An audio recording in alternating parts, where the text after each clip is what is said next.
This is the 2022 Volvo XC60 T8 all-wheel drive, and this is the Recharge, which means it has a plug.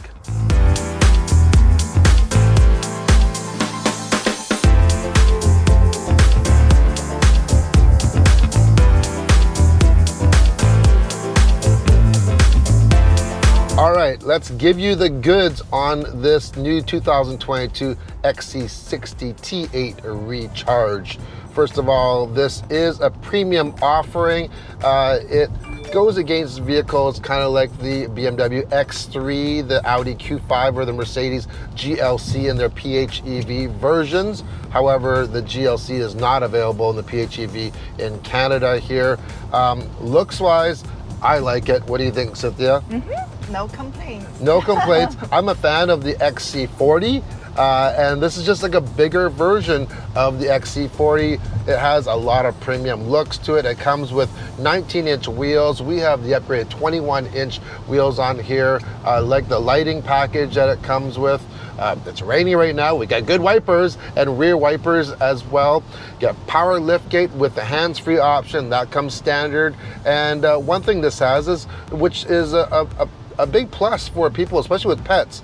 This is an option though. You can get there's an optional steel gate that it's actually foldable. It comes down, and yeah, if you got dogs, cats, even big wild cats, throw them in the back there. They're not going to get through into the main compartment. Or if you have a whole bunch of gear loaded up in the back and you want to secure it kind of like a bulkhead, so when you slam the brakes on, it's not going to all come flying forward. Good for road trips. It's really good for road trips, and it's a good safety feature. And I like how it's so easy to use. And so is that tonneau cover. You also have lots of room back there. And while we're back there, this does have, it's an option though, it has 4-corner air suspension, so you can adjust the vehicle when you're loading things in, when you're going on your camping trip or whatever. You can lower it down and or raise it up, and also if you're going off-road, you can raise it up. So that's also nice to have, and it works very, very quickly.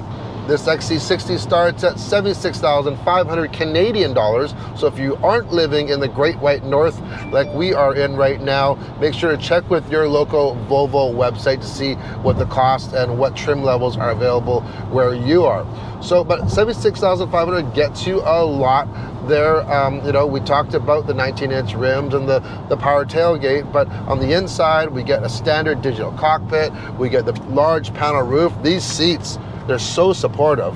You have adjustable lumbar as well. And of course, there are some upgrades that this has. Cynthia, what does this have for upgrades? Yeah, there are additional options, which I always like options. So for climate control package, which is $1,000, which you get headlamp cleaners, heated rear seats, and heated steering wheel. Now, one thing to note though, if you go for the climate package with the heated rear seats, you cannot get the integrated booster seats. So it's one or the other. You can get the climate package and get booster seats, which is really handy if you have kids and you know you don't ever have to bring along with you because they're built right into the seat, but you don't get the heated rear seats. So just be aware of that. Next one. Advanced package. So it is $2,850 package. That comes with head-up display, pilot assist, 360 cameras, I love that, and air purifier. Yeah, air purifier, really good. We have a lot of forest fires right now, so it's nice to have that clean air. 360 camera, yeah, is a must. However, I've said this on other Volvo product reviews, with their nice screen, is the graphics are crisp. You do get Apple CarPlay and Android Auto. Of course, this is an Android system. However, when you use that 360 camera, and it's quite clear, it's either one or the other, meaning that a lot of other cars that have the 360 camera, you normally see the 360 image as well, or the top-down image, as well as the rear view camera. Where in this one, it's one or the other. So when you're in the 360 mode, you have to tap on the vehicle to select what camera, for instance, and then you can see that, and then you have to go back and forth with the 360. I really wish they could actually put both on there. You do have a proximity sensor on the front and the back. That helps, but you know what? You have the real estate, might as well use it. What else we got? Yeah, and there are also standalone options. Yeah, like the Bowers and Wilkins stereo, that's like about $3,700. We got the air suspension and the 21-inch wheels. Yeah, the list can go on and on, but the grand total after we add all those together is, drum roll please, is 89,575 Canadian dollars. Yeah, so just under 90,000 Canadian for this tested unit here. Let's talk about what's under the hood, which is a 2-liter turbocharged engine matched with a PHEV system. So combined horsepower, 455 horsepower and 523 pound-feet of torque. That's matched to a traditional 8-speed automatic transmission, which is a really nice thing. A lot of times when you get into a hybrid vehicle, they give you the CVT. A lot of people aren't fans of it. You get a traditional automatic tranny with this. We have all-wheel drive. Now everyone wants to know, what's the range of this vehicle? Well, it's rated at 58 kilometers. However, we've actually been getting more than that. Got up to like 62 kilometers, and this is the extended range. And how does it work? Well, you have different modes that you can go into. I have it set right now to default. When we start it up, it's going to start out in pure mode, meaning that we're going to use up all the electricity first. It's going to default to that. Right now, we are on the freeway right now, and there's traffic right now, but we're in pure mode. And you can see on our gauge, there's a little drop, which is like a fuel, and that's a good indication. It'll tell you when you're gonna hit the gas engine, and that's really nice. So if you change to something like the hybrid, you know, if you want to move out of pure into hybrid, you'll see that little drop go down a little bit closer. So you'll hit it easier, but right now we are in pure mode, and unless we really demand all the power, it's going to stay in electric mode. Let's see right now. Let's just give us a little room here, and let's put it to the floor. There we go. Now we hit that gasoline engine. Now we're sucking back a little bit of fuel, but it'll revert right back to pure very, very quickly. It's just going through its little cycle right now. So if you want the most amount of power, there is the power mode, or even if you're hybrid, you're going to obviously use more fuel at that point. Yeah, is it easy to change its driving mode? Well, it is not that easy to change a driving mode. Good question. And that's one thing I looked around, and it's unfortunate, is that you have to go through the menu to go and change your driving mode or your electrical mode. So you have to go to settings, the little gear, you have to go to driving, and then you are there under your drive modes right there. So I'm gonna go, let's say I'm gonna go pure. It will not let you change. It's not letting me change right now. How come? You know why? I think because we started that gas engine, it has to go through its cycle. Once it's warm, it'll do it. But you can literally drive this thing for the entire time in pure mode, as long as you don't floor it like I do. And yeah, it's been really good.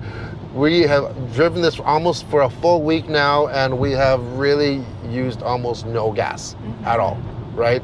And the best thing, I know this is gonna sound like a broken record, we love PHEVs.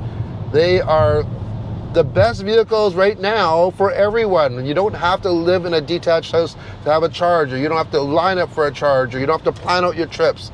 You can just save money, drive like an EV. If you don't charge, don't worry. Just put gas in it.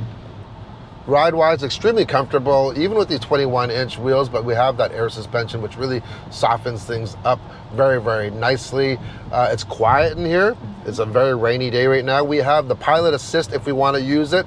So we basically just hit that button and it's going to follow, and I'm hands-free right now on the freeway. This is really nice for stop and go traffic for sure. Now it's going to ask me to put my hands back on every once in a while, so that's okay. But regen braking, if we want, we can actually go and hit the shifter, and you can feel that resistance right now. Essentially, we have a lot more regen braking. It's like, one pedal driving. I'm gonna switch that off. It's kind of irritating. One thing to note, on not just on this vehicle, but the Volvo products.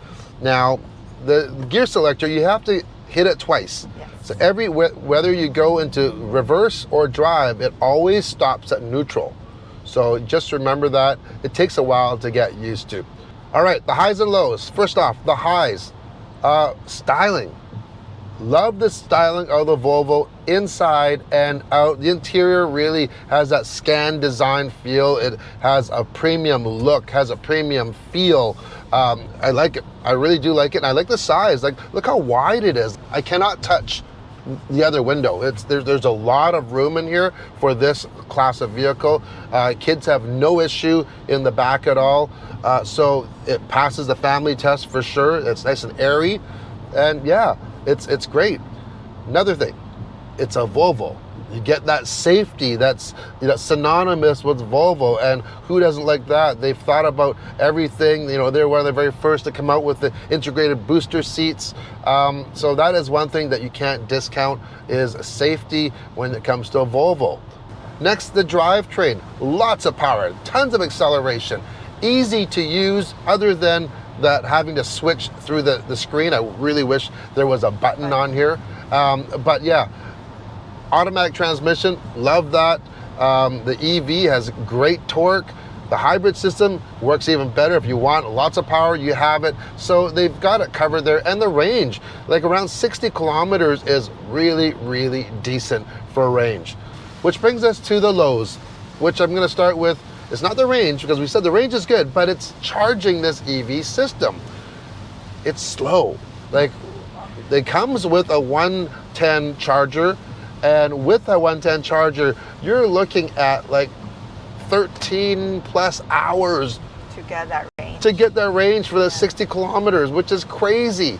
And then we have a level 2 charger. It all depends on what amperage is, but it only charges at 3.6 amps maximum. So, you're looking at anywhere, at the quickest, it'd be 4 hours, but in our experience, it's taking 6 hours to charge just with a level 2 charger, which I think it's pretty slow. Like, not bad for us with a level 2, but if you don't have a level 2 charger at home, then it's gonna be a kind of an issue. Really, you're gonna have to plug this in for a long time. Plus, there is no DC fast charging on this vehicle. Next is the price. As we mentioned, it can get pretty spendy. This one's almost $90,000, but it is a premium product. And the last thing, this Android system, I have to admit, I really was not a fan of it, and I've gotten used to it. After a week of driving, I have gotten used to it. I still think it's not very intuitive at all. And where I see the problem is if you have an older buyer or a person that is not as tech savvy, like you really need to get the most out of it. You need to have a Google account, and you got to sign into that to use everything, and different profiles. And for a lot of people that may buy this vehicle, it's like, yeah, if you're in the know and you're up to date on everything, that's fine. But if you just want a system that just get into and just work right off the bat without having to sign up for anything, this is not the system that you're going to enjoy at all. So it's it's very menu driven. I really wish that there were more tactical buttons, and yeah, it's not the greatest experience for me. As we mentioned also, that drive mode setting, you have to use the screen, and also that backup camera. Wish they could just spread that out, use both cameras at the same time. But those are our lows. Anyways, thank you to the dim sum girl here for helping out today. And if you have any questions or comments, leave them down below. And of course, Cynthia, what can they do? Please subscribe and hit like button. We'll see you all next time. See ya.